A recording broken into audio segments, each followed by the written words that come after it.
Hello YouTube, and welcome back to my arena run in Hearthstone.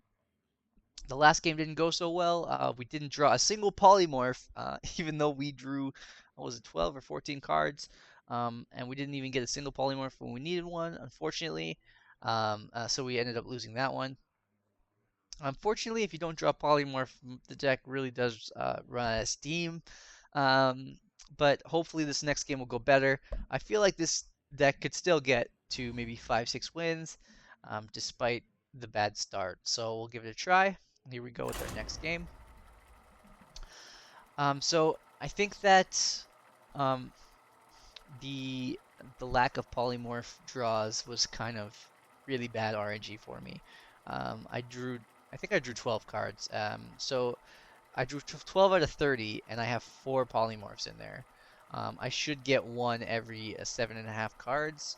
So by 12, you'd expect to have at least one, maybe two. So not really very good that I didn't draw polymorph there. And he had some big drops out I couldn't deal with without polymorph or fireball.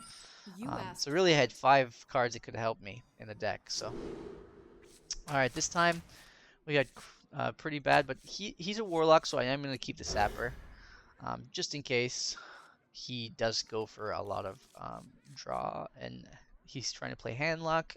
I have a goblin sapper to help me win in that situation. Not the best hand, really. I don't have a very good starting hand. It could really cost me in this one. Arcane Missile's great, but I don't have anything to use it on yet.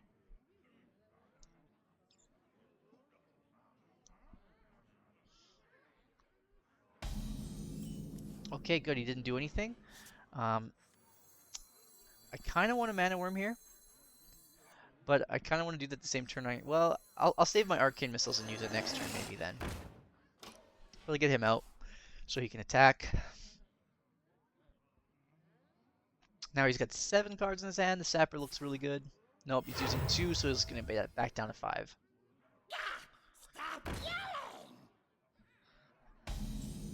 Alright, so he's got Imp Gang Boss. It's not good for us because the way we were going to deal with the minion was Arcane Missiles, which now becomes a terrible idea. Honestly, I might have to try it anyways, though. He's going to get some imps, but maybe I'll get lucky. Okay, so now I have a little bit more damage to deal with him. Actually going to go for face here. I don't really want to trade with the Imp Gang Boss on his turn because he's going to get a 1/1 to attack with on his turn, and then he can kill my Mana Worm with that 1/1. So if I wait and he attacks me, hopefully he doesn't do 1 damage, then I can trade with him. It looks like he's going to Mortal Coil, so it didn't help anyways. In the end, I did get a loss. I could have gotten it better if I had traded. Well, he probably would have Mortal Coiled either way, so I think it would have been in the same situation, but I would have had 1 less health. So I think it still worked out for me. The Sapper could be good because it's kind of preventing him from using his hero power next turn. So I'm going to throw the Sapper out.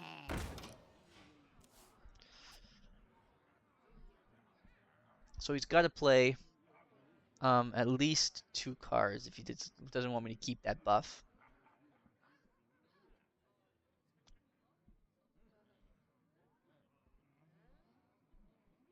If he doesn't have something to kill the Sapper, or if he doesn't have something he can play, if he doesn't have 2 cards he can play, then I am going to be in the lead.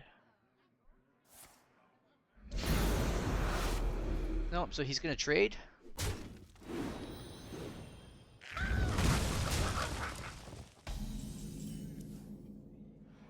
Okay, so I think I'm going to go with the Imp Master this time. Because he's got imps, I'll have imps. I think that's the best play there.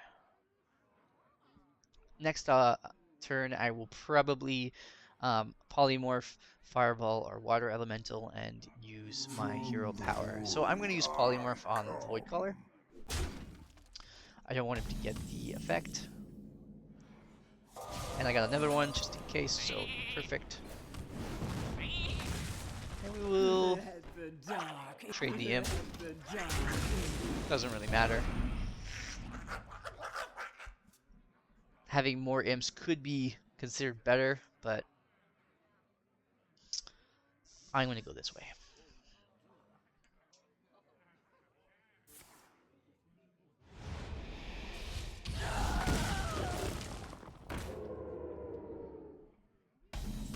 So more imps would have been better in the in hindsight. Hindsight's 2020. Okay, so because of the Panther, I think I'm going to throw the Dragonling out. Just hero power his face. There's some two attack minions that can take care of the Panther. He might trade for the 2/4 rather than let me trade with my dragon, which kind of might prevent him from going for face as well, which is good. I still have really good remove in my hand, so I can take care of the Drake because I have another polymorph, and I have 2 more in the deck, so it's not really a big waste. So I think I'm going to polymorph it and throw the water elemental out. So I'll just trade the imp and go for face.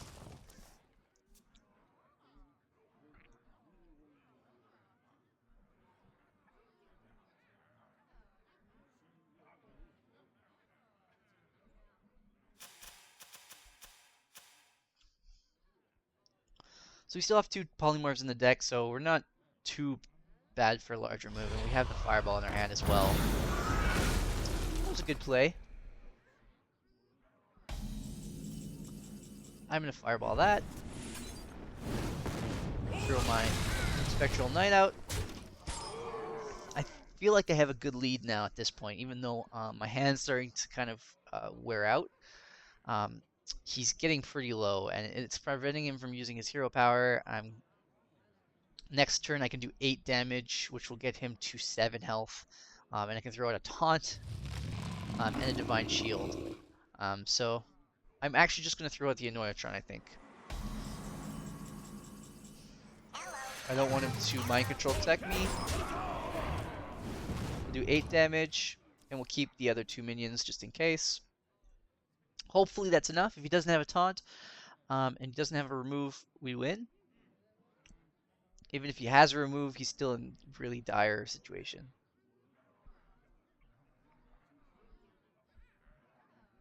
The way he's taking his time, I'm hoping that he doesn't have anything to deal with this. This is a really bad situation for him. 7 health and oh, that doesn't really help you. Oh well, he just ruined his card advantage, and he still can only take out 2. So yeah, I win. All right, so there we go. We're 3-2 now with that victory. I feel like that we had that guy pretty much on the ropes the whole game. There was a little bit of a rough spot in the middle, but I think in the end, the 4 polymorphs in the deck really made a difference there. So if you like this video, like and subscribe, and we will see you next time.